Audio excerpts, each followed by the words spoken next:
Hi, thanks very much for joining me for Marketing Monday. My name is Natalie Armstrong-Motin with Marketing Resolution. Got my cup of coffee, ready to start the week off right. Let's talk today about the familiarity factor. Sorry about that. Didn't have my notes open. We're going to talk today about the familiarity factor and enhancing practice development with rapport.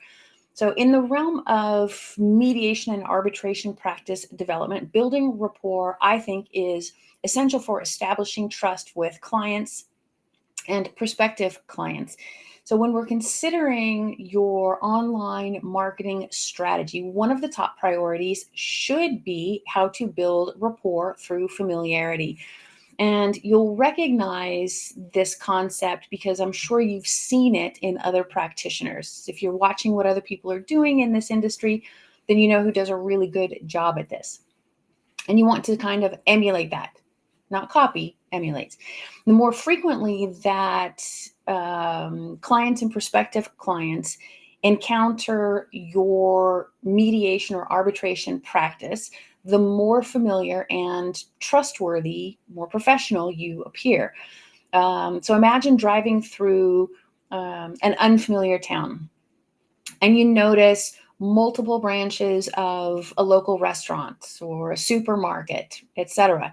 You're very likely to assume that that business is a reputable establishment.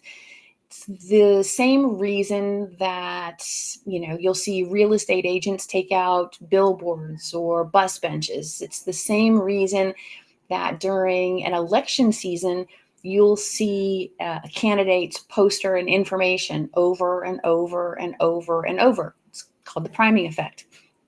And while it doesn't always reflect reality, the exposure and the familiarity of seeing a particular business or brand, that does build rapport in a client or prospective client's mind. It's very often subconscious. And so when it comes to building rapport through internet marketing, mediators and arbitrators really need to focus on just two key audiences. The first one is your network. And it's easy to look at internet marketing exclusively as a way to attract new clients.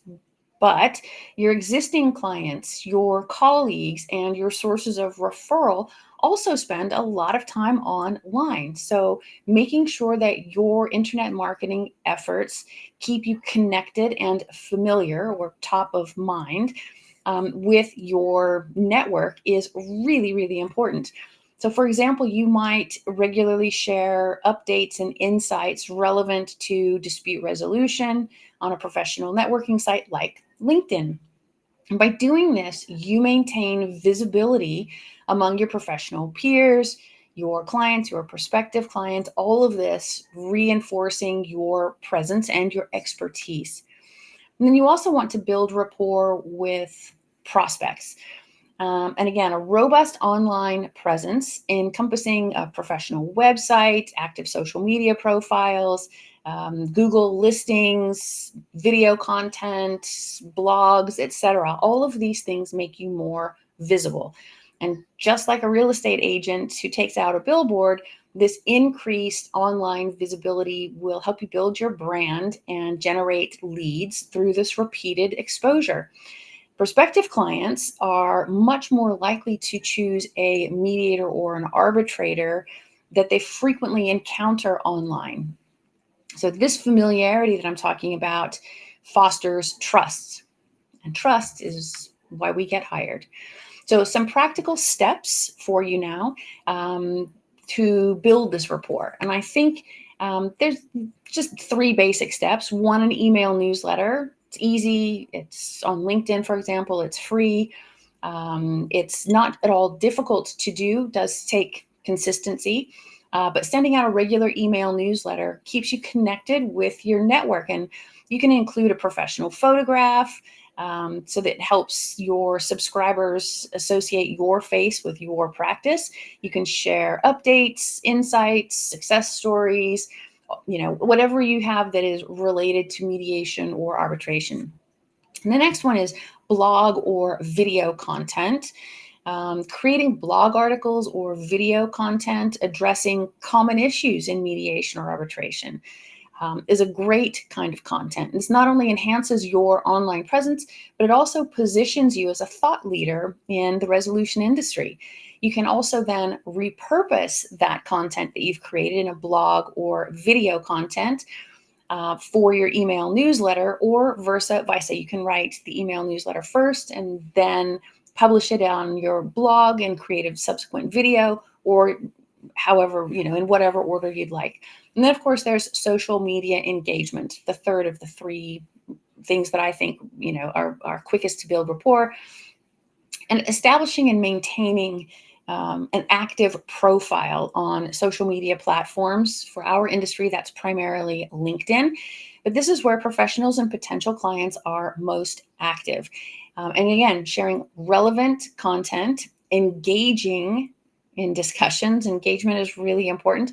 And then providing valuable insights builds rapport and familiarity, right? So none of this very difficult, but it does take a small amount of effort on your part. And again, I'm sure that you've logged online, you've seen great examples, you've who's not a great example, someone that you shouldn't follow, but you'll know the difference, right? There's a fine line between over posting, over sharing, and never hearing anything but crickets from that person. And you want to fall toward the end of active, right? So if you recognize, like I do, the importance of these strategies, but maybe you prefer to focus on your practice rather than marketing, that's all right. You should consider partnering with a marketing firm that specializes in online engagement and creating for you a consistent presence on your preferred platform. Your VA, your marketing expert, your content creator can manage these tasks. I need to put my teeth in, I guess. Can manage these tasks for you efficiently, so that it ensures that your practice remains visible and familiar to your target audience.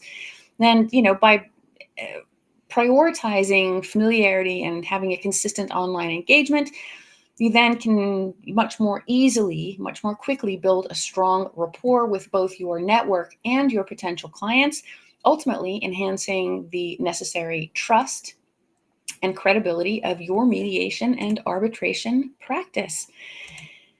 That's it for me. Good morning, Tina Jones. Thanks so much for joining me on Marketing Monday.